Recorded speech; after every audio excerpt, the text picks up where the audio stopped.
وقل إني أنا النذير المبين كما أنزلنا على المقتسمين الذين جعلوا القرآن عضين فوربك لنسألنهم أجمعين عما كانوا يعملون فاصدع بما تؤمر وأعرض عن المشركين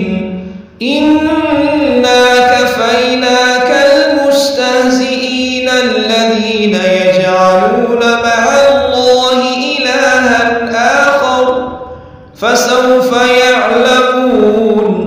ولقد نعلم أنك يضيق صدرك بما يقولون فسبح بحمد ربك وكن من الساجدين واعبد ربك حتى يأتيك اليقين.